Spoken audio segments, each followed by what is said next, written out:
Dans l'univers impitoyable de Red Dead Redemption, John Marston, c'est pas juste un cow-boy en quête d'action, c'est un homme hanté par son passé qui se bat pour se racheter, protéger sa famille et peut-être trouver un peu de paix. Entre la liberté, le poids de ses erreurs et cette fameuse rédemption qu'il poursuit sans jamais vraiment l'atteindre, Marston incarne une philosophie brute et touchante. Dans cette vidéo, on plonge dans la tête et le cœur de John Marston pour comprendre ce qu'il a à nous dire sur la vie. And you're not gonna take what they got to give, and you're not gonna let them take your will to live, because they've taken enough and you've given them all you can give, and luck won't save them tonight.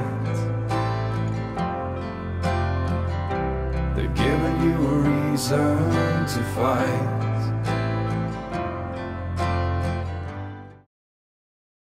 Red Dead Redemption, c'est l'histoire de John Marston, un ancien bandit qui voudrait juste vivre une vie tranquille avec sa famille, après des années de mauvaises actions. Mais le gouvernement lui laisse pas le choix. Des agents kidnappent sa femme et son fils pour l'obliger à traquer ses anciens potes de gang, ceux avec qui il a braqué et semé le chaos. Si John veut retrouver sa famille, il doit capturer ou tuer ses anciens amis, notamment Bill Williamson, Javier Escuela et surtout le chef du groupe, Dutch van der Linde. On suit John à travers les plaines de l'Ouest américain et jusqu'au Mexique, alors qu'il part sur la trace de ces gars-là. En chemin, il fait des rencontres, parfois drôles, parfois tendues, avec toutes sortes de personnages, des bandits, des fermiers et même des révolutionnaires. C'est un vrai parcours du combattant, et John se bat contre lui-même, parce qu'il veut laisser son passé derrière lui, sans être sûr que ça puisse vraiment arriver. Après bien des galères et des coups de feu, John arrive à éliminer ses anciens compagnons et à retrouver sa famille. Il pense enfin pouvoir vivre tranquille. Mais malheureusement, le gouvernement n'oublie rien et John finit par payer le prix fort pour sa liberté. Dans une dernière scène émouvante, il se sacrifie pour protéger ceux qu'il aime. Given what we was and what we came from, I think we've gone and done okay. I look at Jack, I look at him, and I think we've been blessed. Can be whatever he wants to be. He ain't gonna be no frontier gunslinger killing and running those gang, though. That way's over. John Marston, c'est un gars qui aurait vraiment aimé vivre une vie tranquille avec sa famille, loin des embrouilles et du bruit de ses vieux potes de gang. Mais voilà, il est constamment rattrapé par son passé, ce qui, mine de rien, donnait à son personnage une profondeur de dingue. C'est un homme pris entre deux feux, d'un côté son désir de protéger sa femme, Abigail, et son fils Jack, et de l'autre ses erreurs passées et les conséquences qui lui collent aux bottes. Et franchement, qui ne peut pas comprendre ça? On a tous des choix, petits ou grands, qui finissent par nous rattraper un jour ou l'autre. John, lui, essaye de se racheter en prenant soin de sa famille, mais il est pris dans une spirale qui le ramène toujours vers la violence et les vieilles habitudes. Tous les personnages que John rencontre se raccrochent à quelque chose. Bonnie à son ranch, Seth à ses trésors, Wes Dickens à ses arnaques, l'Irlandais à son alcool. Ils ont tous leur espoir, leur avenir là-dedans. John, lui, a choisi de se concentrer sur sa famille. Un choix noble. Quand tu regardes bien, John est presque comme un philosophe de l'Ouest sauvage, version un peu brute et sans chichi. Il voit la famille comme une sorte d'encre dans un monde qui part en vrille. Alors que tout le monde autour de lui trahit, vole et tue sans scrupule, il tente de tenir à quelque chose de plus pur. Ça donne un message assez puissant. Dans un monde où l'on peut perdre pied facilement, la famille, et au fond l'amour, c'est peut-être le dernier rempart contre la folie. L'émission avec Jack et Abigail vers la fin du jeu, c'est vraiment un condensé de la vision que John a de la famille. C'est là qu'on le voit essayer de rattraper tout le temps perdu, de montrer à son fils qu'il peut être un exemple, même si, disons-le, il n'est pas hyper doué pour ça. Quand John rentre chez lui, il se rend compte que son fils Jack, il l'a un peu laissé en plan pendant des années.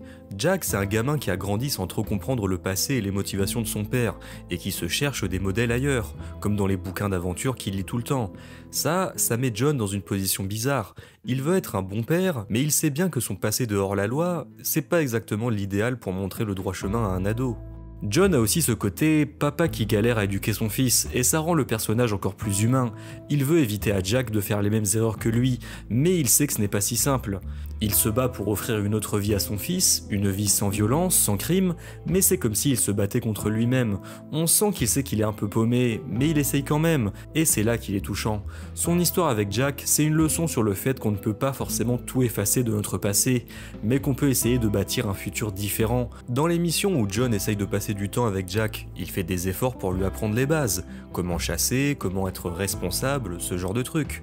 Bon, sauf qu'il est pas super pédagogue, notre John. Il est du genre à dire des trucs comme « Regarde comment papa tue ce puma », en espérant que ça impressionne le gamin.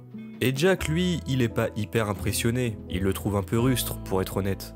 Mais malgré ça, on sent que John essaye de lui transmettre des valeurs simples, la débrouillardise, le respect de la nature, et surtout, l'idée que la famille, c'est sacré. Au fond, John, c'est le genre de type qui nous rappelle qu'on n'est jamais complètement foutu, tant qu'on se bat pour ce qu'on aime. Et puis, il faut bien avouer que, malgré toute cette belle philosophie, John est toujours prêt à dégainer pour défendre sa famille. C'est peut-être pas le modèle le plus pacifique qui soit, mais dans le Far West, il y a des limites à la patience. C'est comme s'il disait « l'amour, la famille, c'est ce qui me retient, mais faut pas trop chercher non plus ». Ça fait partie du charme de John, ce côté à la fois sage et explosif. Bref, avec lui, on retient que la famille c'est précieux, mais que dans un monde de brutes, parfois, faut savoir se défendre. The leader of the gang taught me how to read, taught me how to see all that was good in the world. He was a great man in a way. But you killed people. Sure. And I've suffered for it. And that's the life I left, or tried to leave. John, c'est le type qui a essayé de raccrocher après une jeunesse mouvementée, on va dire. Il a fait des choix pas glorieux, et maintenant il paye le prix du passé à chaque tournant. Tout ce qu'il veut, c'est se poser tranquillement avec sa famille, mais comme dans ses mauvais films d'action, son passé le rattrape toujours. Dans Red Dead Redemption, John nous montre que même si tu penses être sorti du bourbier, il y a toujours un bout de boue qui colle à tes bottes. Et franchement, qui peut pas se reconnaître là-dedans? Que ce soit un truc qu'on a dit, une décision prise sur un coup de tête, le passé, c'est un peu comme ces factures qu'on oublie de payer, ça finit toujours par revenir. Et c'est ça qui rend John vraiment intéressant. Le gars sait qu'il fait des trucs moches, mais il essaye de faire mieux. Dans le jeu, on le voit hésiter entre son désir de faire le bien et cette ombre de son passé qui le rend, disons, imprévisible. C'est comme s'il nous disait « Ouais, j'ai merdé, mais est-ce qu'on n'a pas tous droit à une seconde chance ?» Mais cette chance, elle vient jamais gratos, surtout dans le Far West. John nous rappelle que souvent, pour effacer des erreurs, il faut les affronter. Et ça, c'est un message qui touche. On peut tous essayer d'être meilleurs, mais faut être prêt à encaisser le retour de la manivelle. Là, un exemple saute aux yeux, la mission, ou plutôt le service, je vous connais. Elle est un peu étrange, presque mystique, mais elle permet de voir sous un autre angle sa quête de rédemption. Dans ce service, John rencontre un type mystérieux qui n'est pas vraiment nommé, on l'appelle l'étranger, et qui semble tout savoir sur lui. Ce gars-là apparaît à plusieurs endroits, toujours au moment où John semble être à un tournant de sa route vers la rédemption. Tout au long du jeu, John essaye de se racheter, mais ce personnage mystérieux, on dirait qu'il est là pour le tester, comme pour le pousser à se questionner. Genre, est-ce qu'il est vraiment bon, ou est-ce qu'il fait tout ça juste pour se sauver lui-même ? L'étranger dit à John d'aller voir un homme qui trompe sa femme. Il ne lui dit pas de dire à l'homme de ne pas tromper sa femme. Il ne l'incite pas non plus à lui dire de commettre l'adultère. Il lui dit juste d'aller le voir. Pareil quand il lui dit d'aller voir la bonne sœur qui demande la charité. John va la voir et c'est à lui de décider s'il va faire un don. Énormément de théories circulent à propos de cet homme. Est-ce Dieu? Est-ce le diable? Un messager? La matérialisation de la conscience de John? Est-ce qu'il est là pour faire en sorte que John aille de l'avant ou pour l'enchaîner à son passé? On ne le saura jamais. My people are free, and it is all thanks to you, John. And to the people who laid down their lives. People like Louisa. Oh yes, she was very brave, and she will be missed. Who was she again? John, quand tu regardes bien, c'est presque un poète. Enfin, à sa manière. Lui, ce qu'il veut au fond, c'est se libérer de son passé, des chaînes du gang et du poids de toutes les mauvaises décisions qu'il a prises. Mais dans le jeu, on voit bien que la liberté, c'est pas si simple. Il aimerait juste être libre, vivre peinard avec sa famille. Mais le monde ne le laisse pas s'échapper aussi facilement. Et c'est là que ça nous parle à tous. Qui n'a jamais rêvé de tout plaquer pour vivre sans attache, mais se retrouve toujours coincé par des responsabilités, des regrets, ou juste la réalité? John, lui, il vit ça puissance 1000. Ce qui est fascinant avec John, c'est qu'il est en permanence tiraillé avec deux idées de la liberté. D'un côté, il y a cette liberté sauvage, celle des grands espaces, où il peut chevaucher seul, loin de tout et de tous. C'est le rêve d'autonomie, de pouvoir tout faire sans qu'on vienne lui dire comment vivre, mais d'un autre côté, il y a la liberté de reconstruire, de se détacher de ses erreurs, de repartir à zéro. Et ça, c'est carrément plus dur à obtenir. Il veut être libre, mais pas au point de tout sacrifier, et ça le rend vraiment humain. C'est un peu comme si tu disais « j'ai envie de m'évader, mais bon, faut que je m'occupe de la famille, des factures, de mes erreurs passées ». John, c'est ce mec-là, avec juste un peu plus de poussière et de danger autour. Dans son combat pour la liberté, on voit aussi toute la tension entre l'individu et la société. Les autorités veulent lui mettre la main dessus, ses anciens potes du gang ont des comptes à régler, et même sa famille attend qu'il se rachète. Il est toujours pris au piège d'un monde qui veut le contrôler, ou le juger pour ce qu'il a fait. Et ça nous parle. Qui n'a jamais eu ce sentiment que les autres essayent de nous caser dans une case, de nous rappeler constamment nos erreurs ou nos défauts?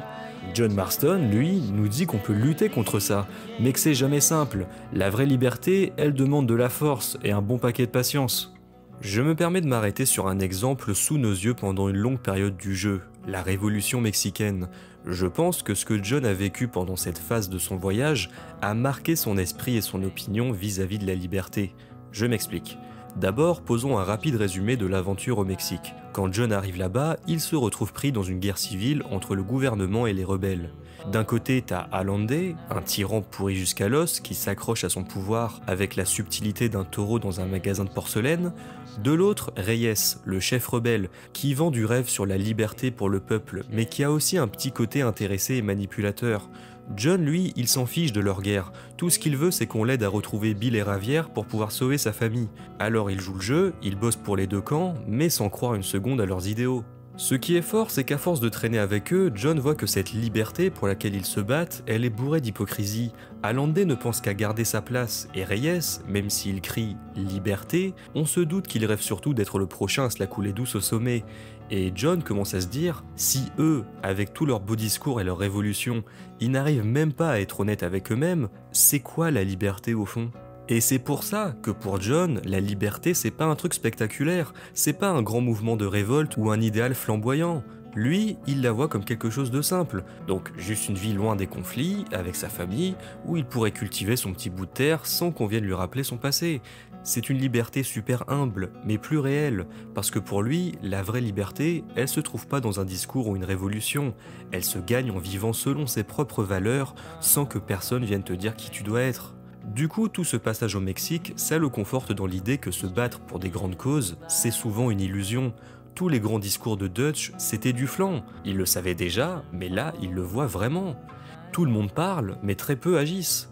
Il voit que ces révolutions, elles finissent par tourner en rond, et ça le convainc encore plus que la liberté, c'est un truc personnel, un truc qu'on doit trouver en soi-même, loin des grands discours et des promesses foireuses. En gros, le Mexique apprend à John que la liberté dont tout le monde parle, c'est souvent une façade. Lui, il cherche pas à être un héros ou un sauveur, il veut juste vivre sa vie tranquillement, sans chaîne ni maître, même si ça signifie juste de planter des légumes et de s'occuper de sa famille. My name is Jack Marston. You knew my father. I see. I remember your father. You killed my father. Your father killed himself with the life he lived. John Marston, c'est clairement le gars qui cherche à se racheter, même s'il sait que ça va pas être simple. Toute l'histoire de Red Dead Redemption tourne autour de cette idée de rédemption, et John, il est là. Mais évidemment, c'est pas si simple, parce que le monde dans lequel il vit, le Far West du début du XXe siècle, c'est pas exactement un endroit où les gens te laissent tranquillement te transformer en papa parfait. Il essaye quand même, et c'est ça qui le rend tellement humain. John, c'est le gars qui continue de se battre, même si tout est contre lui. Le truc avec lui, c'est qu'il porte ses erreurs comme un cow-boy traîne ses cicatrices, mais il croit qu'en faisant ce qu'il faut, il peut s'en libérer. Mais ce qui est beau, c'est que John, il fait ça sans illusion. Il sait que ce qu'il fait est moche, il sait qu'il pourra peut-être jamais vraiment se racheter, mais il essaye quand même. Comme quoi, même au fond du trou, tu peux encore trouver un bout d'espoir. Dans la dernière mission avec les fédéraux, et la vérité vous libérera, on voit un peu où en est John dans son parcours de rédemption et comment il essaye de concilier son passé de hors-la-loi avec cette envie sincère de redevenir quelqu'un de bien. D'ailleurs, le nom de cette mission est un clin d'œil à un verset dans la Bible. Voilà, petite info. C'est l'une des quêtes où il est vraiment confronté à ce concept de vérité, d'honnêteté avec les autres et avec lui-même, le point culminant étant quand Dutch et lui sont sur la falaise. Dans cette mission incroyable, et par extension depuis le début du jeu, John, pour se racheter, est obligé d'utiliser les mêmes méthodes qui l'ont rendu criminel, la violence et la traque. C'est comme si son passé lui collait à la peau, même quand il essaye de s'en éloigner. Et il le sait, John n'est pas dupe. Cette mission le pousse à réaliser qu'il n'a jamais totalement tourné la page. La vérité qui pourrait le libérer, ce n'est pas simplement échapper à son passé, c'est accepter qu'il ne pourra jamais vraiment en être totalement détaché. John est constamment en conflit, il veut racheter ses erreurs pour sa famille, mais il est obligé d'agir de manière contradictoire. Il découvre au fur et à mesure que la liberté qu'on lui promet, si seulement il fait ce que le gouvernement demande, est une illusion. John comprend, un peu comme nous en jouant, que le passé ne s'efface pas vraiment.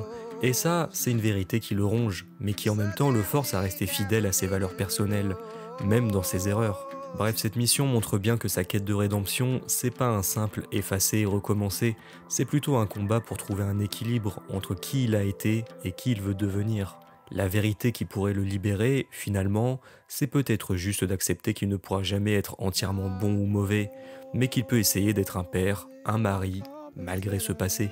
John, il sait qu'il pourra jamais effacer totalement son passé, mais il se dit qu'il peut au moins essayer d'éviter que son fils suive la même route que lui.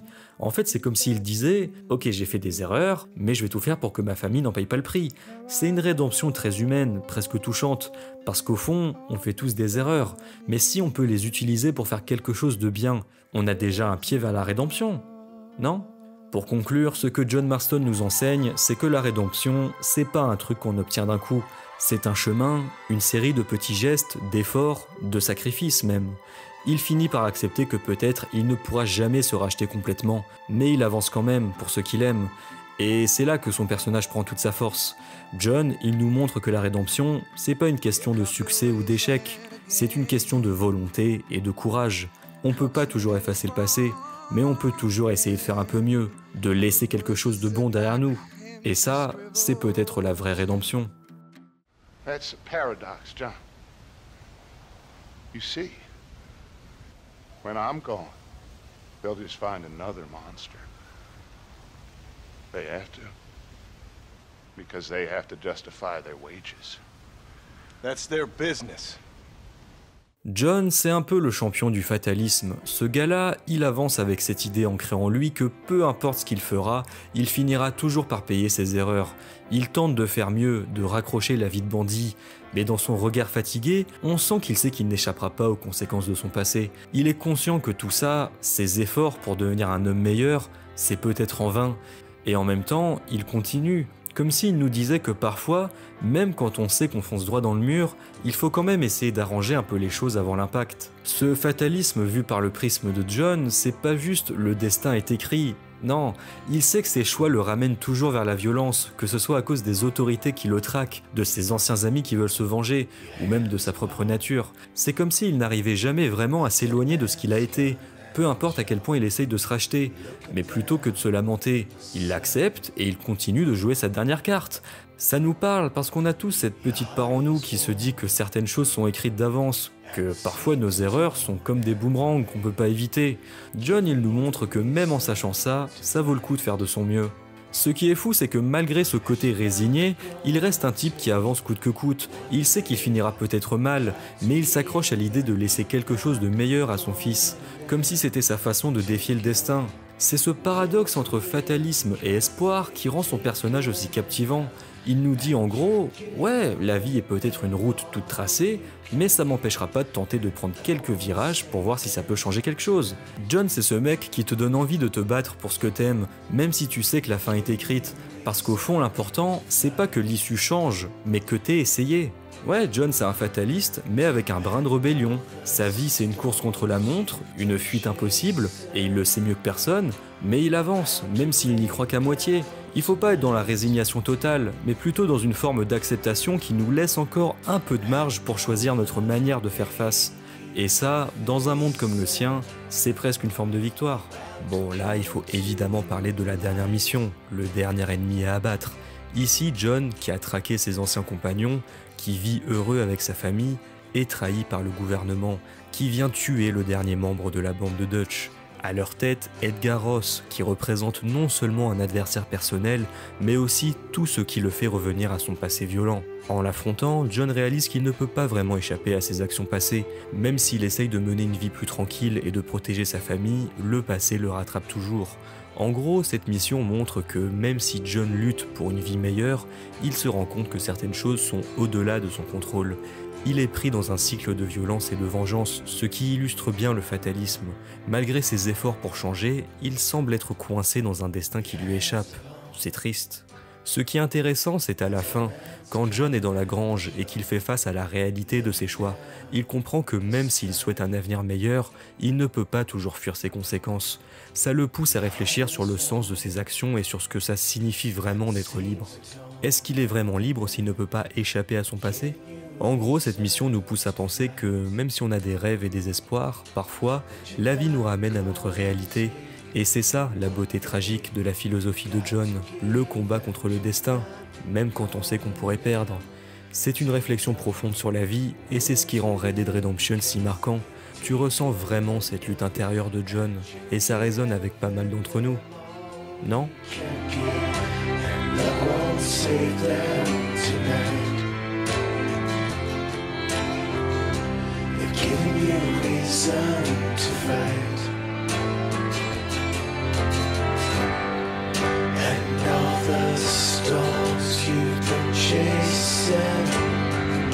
About to rain down tonight.